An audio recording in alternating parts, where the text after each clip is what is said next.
Welcome to the business studies class. Today we will discuss about intellectual property. अब intellectual property क्या होती है?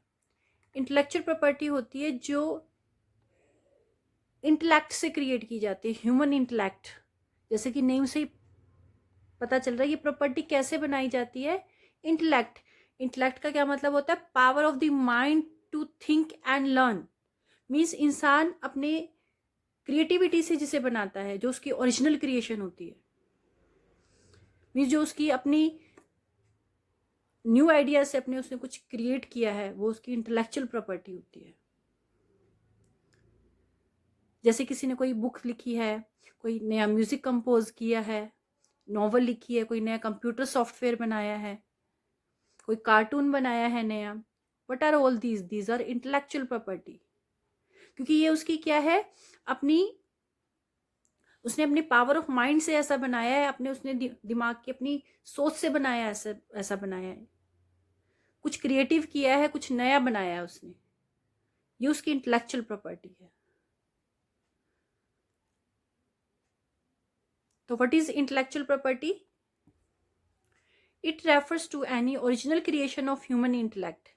ये ह्यूमन की ओरिजिनल क्रिएशन है जो उसने अपने इंटेलेक्ट यूज करके, जो उसने पावर ऑफ माइंड को यूज करके बनाई है।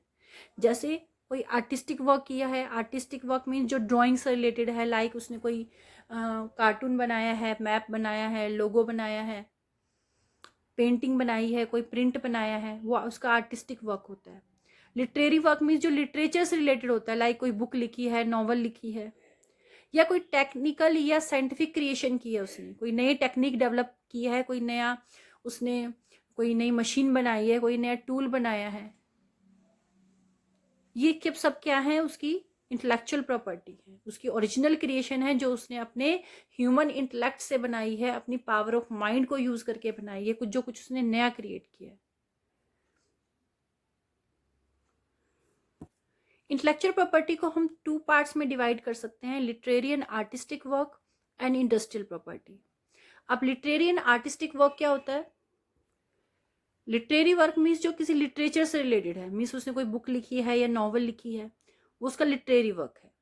और आर्टिस्टिक वर्क क्या होता है? आर्टिस्टिक वर्क होता है जो ड्राइंग से रिलेटेड होता है, मीन्स उसने कोई पेंटिंग बनाई है, कोई प्रिंट बनाया है, कोई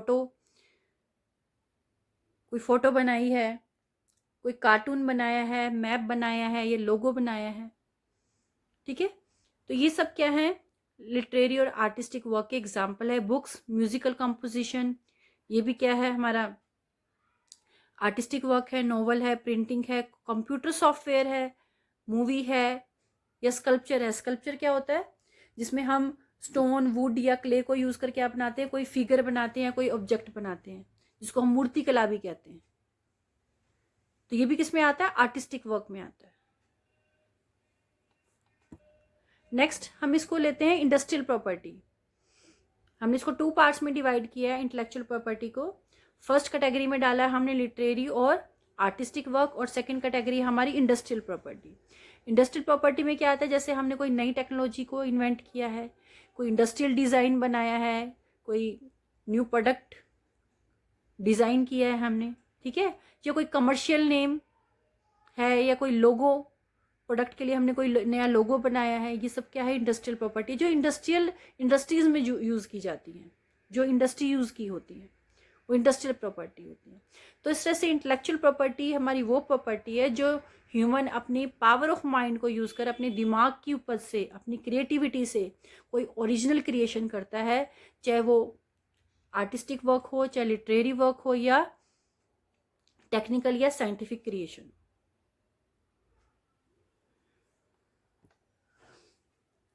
अब एक पर्सन है, उसने क्या लिखा? एक नॉवल लिखा, ठीक है, ये उसने एक नॉवल लिखा, ये उसकी अपनी क्रिएशन है। लेकिन बी क्लेम करता है कि नहीं, ये क्रिएशन तो उसकी है।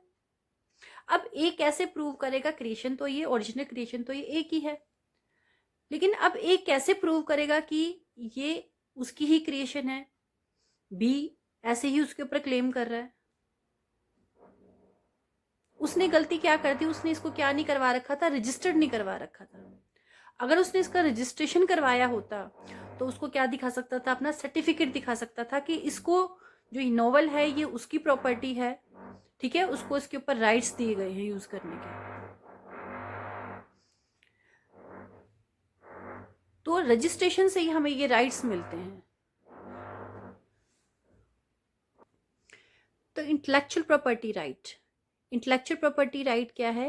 ये एक ऐसा राइट है जो क्रिएटर को ये राइट देता है कि वो उसको क्या कर सकता है, एक फिक्स पीरियड टाइम तक इसको यूज कर सकता है। तो उसके ऊपर क्या हो सकती है, मोनोपोली हो सकती है, मोनोपोली हो जाती है। तो जो उसका इंटेलेक्चुअल प्रॉपर्टी है उसकी सेफ्टी के लिए उसका रजिस्ट्रेशन करवाना कंपलसरी है, तभी उसको ये राइट क्या होगा, मिलेगा। नहीं तो कोई भी पर्सन आकर क्या करेगा, उसके ऊपर क्लेम करेगा। जैसे कि अभी हमने एग्जांपल लिया था कि नॉवल लिखा ए ने और क्लेम कर रहा है बी कि ये तो उसकी क्रिएशन है। तो इस केस में ए कैसे प्रूव करेगा कि ये क्रिएशन बी की नहीं ए की है, यानी उसकी ही है। सो अपनी क्रिएशन को सेफ रखने के लिए, उसको थेफ्ट से या फोर्जरी से बचाने के लिए उसको रजिस्टर कराना जरूरी है। तो इंटेलेक्चुअल प्रॉपर्टी की राइट क्या है? It refers to a special right to the creator.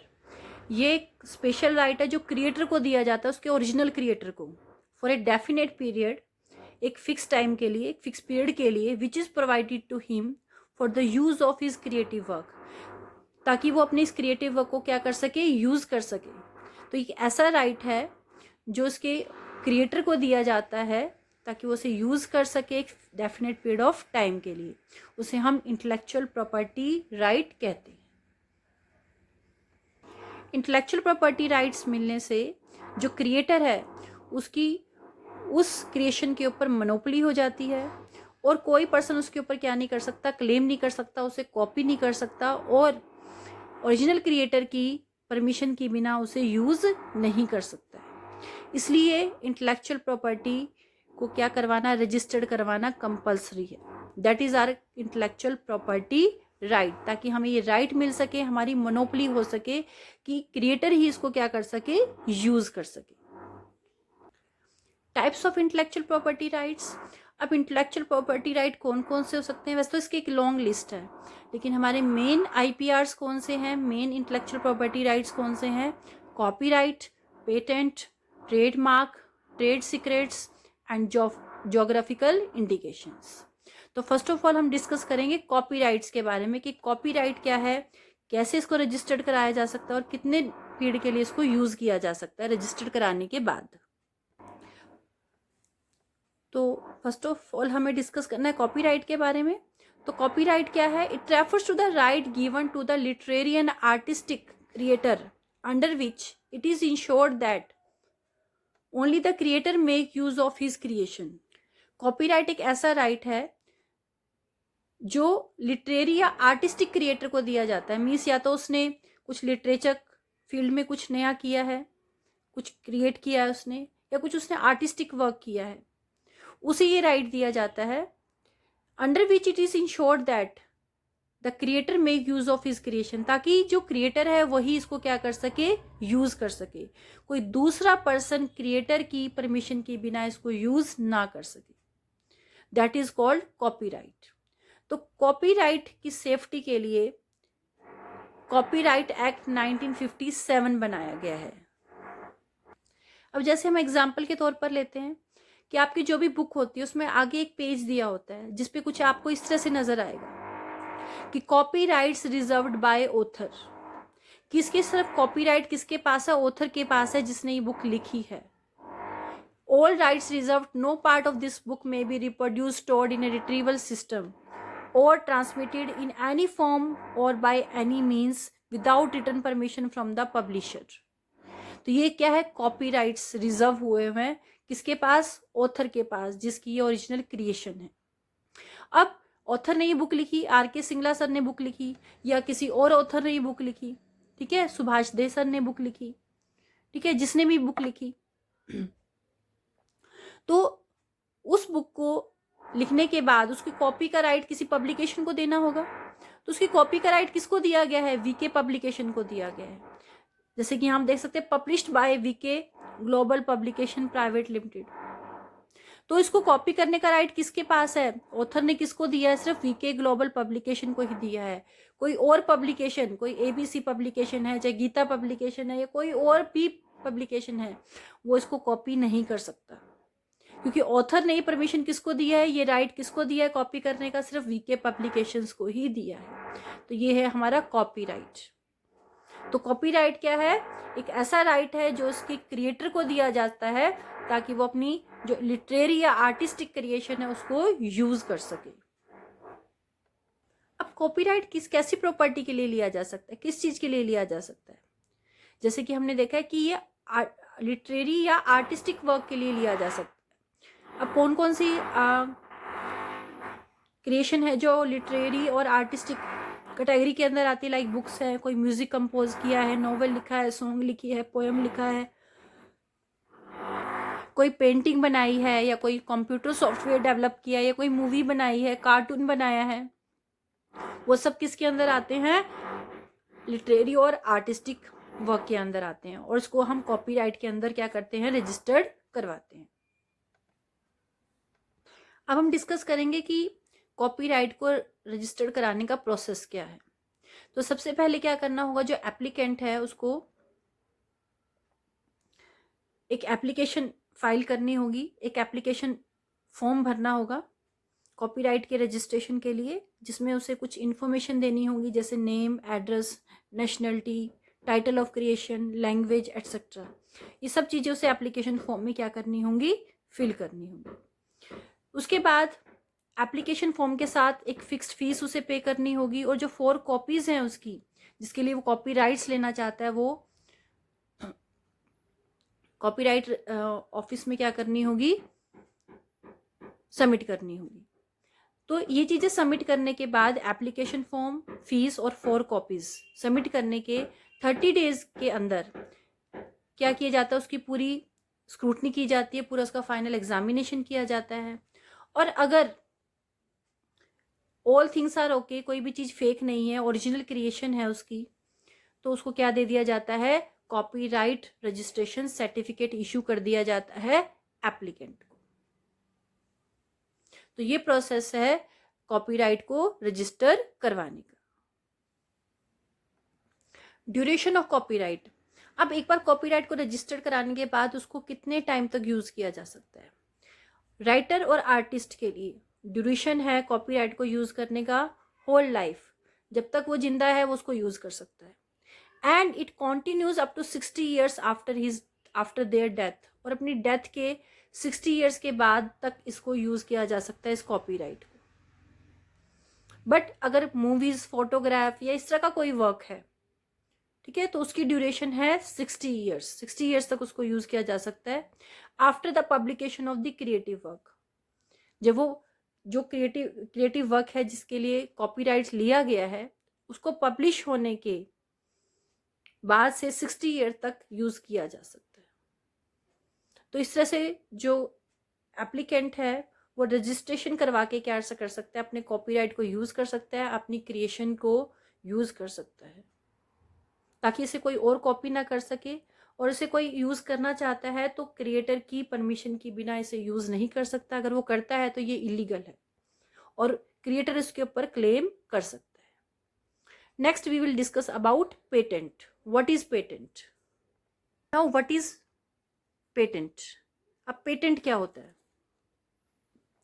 Patent होता है कि जब कोई पर्सन क्या करता है, कोई नया इन्वेंशन करता है, ठीक है, कोई उसने नया यूजफुल कोई प्रोडक्ट, प्रोसेस उसने निकाला है, कोई मेथड निकाला है, या कोई नई मशीन उसने इन्वेंट की है, कोई नया इक्विपमेंट, कोई नया प्लांट, कोई नया ऐसा कुछ भी नया उसने क्या किया, इन्वेंट किया है, तो वो पेटेंट के अंडर आता है। तो उसको क्या करा लेता है? वो अपने रजिस्टर करा लेता है पेटेंट के अंदर, कि ताकि उसकी जो उसने जो इन्वेंशन की है उसे कोई और पर्सन क्या ना कर सके, कॉपी ना कर सके, उसकी परमिशन के बिना उसे यूज ना कर सके। उसे हम पेटेंट कहते हैं। तो पेटेंट क्या है? It refers to the right given to the creator as a result of his creation. ये राइट है जो उसके क्रिएटर को दिया जाता है क्योंकि उसने क्या क्रिएट किया है, कोई new useful and non obvious product या प्रोसेस उसने क्या किया है, इन्वेंट किया है, जो नया होना चाहिए, मतलब पहले इससे पहले कभी ना इन्वेंट हुआ हो, यूजफुल होना चाहिए, ये ना हो इन्वेंट तो आपने कर दिया कुछ लेकिन उसका कोई यूज ही नहीं है कहीं भी, नॉन ऑब्वियस, कॉमन नहीं होना चाहिए, वो ऐसा ना हो उसे हर कोई पर्सन क्या कर सकता है, उसे इन्वेंट कर सकता है, तभी वो पेटेंट के अंडर आएगा। ऐसी इन्वेंशन ही क्या आती है कि पेटेंट के अंडर आती हैं, तभी वो राइट रजिस्टर्ड होता है। तो पेटेंट एक राइट है जो उसके इन्वेंटर को दिया जाता है फिक्स पीरियड के लिए, ताकि वो क्या कर सके, अपनी इन्वेंशंस को यूज कर सके। इसके लिए, इस राइट के सेफ्टी के लिए एक पेटेंट एक्ट 1970 पास किया गया है, और इसमें टाइम टू टाइम कई बार क्या हुए, अमेंडमेंट्स भी होते रहे हैं। अब कंडीशंस क्या है पेटेंट के लिए? First condition is patentable subject matter. जो इन्वेंशन आपने की है, क्रिएटर ने की है, वो पेटेंट एक्ट के अंडर आती हो, वो उसी सब्जेक्ट मैटर से रिलेटेड हो जो पेटेंट एक्ट में दी गई है। इंडस्ट्रियल यूटिलिटी, उसका कुछ प्रैक्टिकल यूज होना चाहिए जो इन्वेंशन की गई है, किसी रिलेटेड इंडस्ट्री में उसको यूज होना चाहिए। अगर उसको कोई यूज नहीं है तो that is will not be registered under patent. Novelty, कुछ नया होना चाहिए, कुछ इनोवेटिव होना चाहिए, कोई न्यू क्रिएशन होनी चाहिए। नॉन ऑब्वियस, नॉन ऑब्वियस का मतलब है ऐसा नहीं होना चाहिए कि जिसे हर कोई क्या कर ले, इन्वेंट कर सके। The invention should show the human ingenuity and creativity, इससे पता चले कि ह्यूमन ने कुछ अपनी नई क्रिएशन क्रिएट किया है, कुछ अपनी क्रिएटिविटी से कुछ करके दिखाया है, तो तभी वो क्या आता है, पेटेंट के अंदर आएगा। यही कंडीशंस है पेटेंटेबिलिटी की। जब हम पेटेंट लेते हैं, जब ये राइट हमें मिल जाता है, रजिस्टर्ड हो जाता है, तो इस तरह से हमें एक क्या मिलता है, एक सर्टिफिकेट दिया जाता है। ठीक है, government of India patent office patent certificate है ये, जिसमें पेटेंट नंबर लिखा है, एप्लीकेशन नंबर है, डेट ऑफ फाइलिंग, पेटेंटी का नाम क्या है, ये सब लिखा गया है। तो ये हमारा है patent certificate. Okay, next is duration of patent. अब पेटेंट मिलने के बाद इसे कितने टाइम तक यूज किया जा सकता है? तो इंडिया में जो जितने भी पेटेंट्स है वो 20 ईयर्स के लिए उनको यूज किया जा सकता है पेटेंट राइट्स को। और ये कब से स्टार्ट होगा ये टाइम? जब पेटेंट के लिए क्या की गई थी, एप्लीकेशन सबमिट की गई थी, उस डेट से ये टाइम स्टार्ट हो जाएगा हमारा। ठीक है, और पेटेंट सर्टिफिकेट मिलने के बाद भी पेटेंट होल्डर को एवरी ईयर रिन्यूअल फीस पे करनी होगी, ताकि उसको रिटेन कर सके इस राइट को, इस ऑर्डर को। और ये फीस कब से स्टार्ट होगी, कब से देना स्टार्ट करना है उसे? 3rd year of the grant of the payment. जिस साल उसे पेटेंट मिला था उसके 3rd ईयर से उसे ये फीस देना स्टार्ट करना है। सो पेटेंट राइट को कितने साल तक यूज किया जा सकता है? 20 ईयर्स तक यूज किया जा सकता है। और ये पीरियड कब स्टार्ट होगा? जब एप्लीकेशन पेटेंट के लिए हमने सबमिट की थी, और उसके बाद भी एवरी ईयर क्या करनी होगी, रिन्यूअल फीस पे करनी होगी पेटेंट होल्डर को। और ये फीस उसे कब से स्टार्ट करनी है? 3rd year of grant of payment से, पेटेंट से। अब हम डिस्कस करेंगे रजिस्ट्रेशन प्रोसेस ऑफ पेटेंट। तो पेटेंट का सर्टिफिकेट लेने के लिए क्या प्रोसेस फॉलो करना पड़ता है, इसमें क्या स्टेप्स है? First of all, filing application. सबसे पहले हमें क्या करना होगा, पेटेंट ऑफिस में इसके रजिस्ट्रेशन के लिए जाना होगा और एक एप्लीकेशन फाइल करनी होगी एप्लीकेंट को।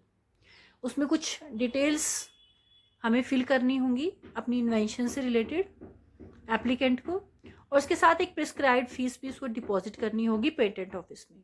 तो पेटेंट ऑफिस में उसे एप्लीकेशन फॉर्म के साथ, जिसमें उसे सारी क्या करनी है, डिटेल फिल करनी है, प्लस फीस डिपॉजिट करनी है उसे एप्लीकेशन के लिए।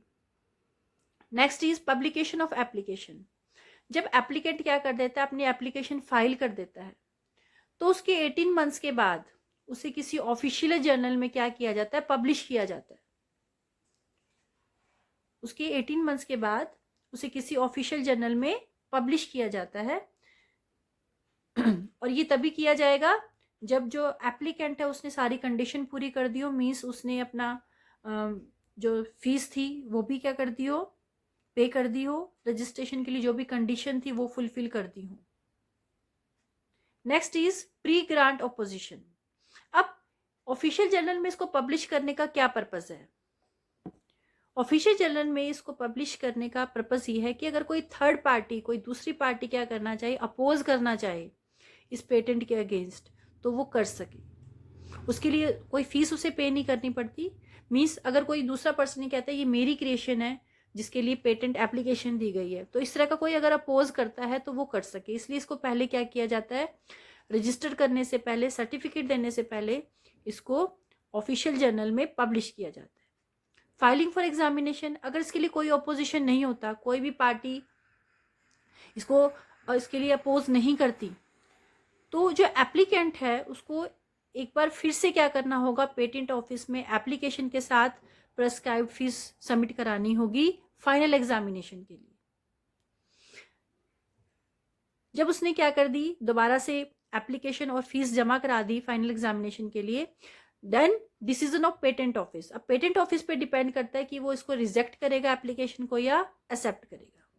उसके लिए पूरा एग्जामिनेशन करता है कि ये नया है कि नहीं है, यूजफुल है या नहीं है, कि पहले ऐसी कोई इन्वेंशन तो नहीं की गई है या कहीं से कॉपीड तो नहीं है ये, तो वो पूरा एग्जामिनेशन किया जाता है इसका।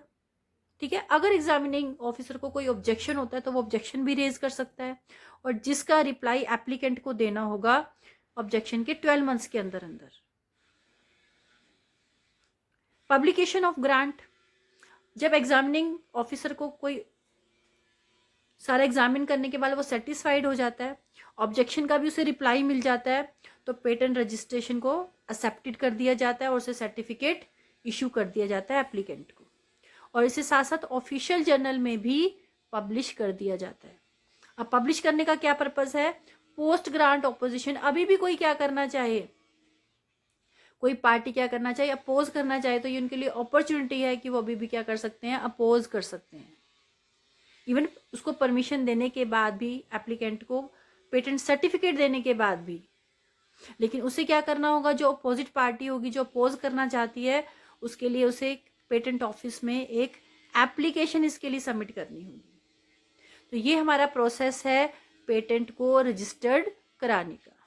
तो इस तरह से रजिस्टर करा के क्या कर सकता है, वो अपने राइट को एक डेफिनेट पीरियड ऑफ टाइम तक यूज कर सकता है, ताकि कोई उसको कॉपी ना कर सके उसकी परमिशन के बिना, और ना ही कोई इसका कोई मिसयूज कर सके। तो this is all about copyrights and patent and it's process of registration.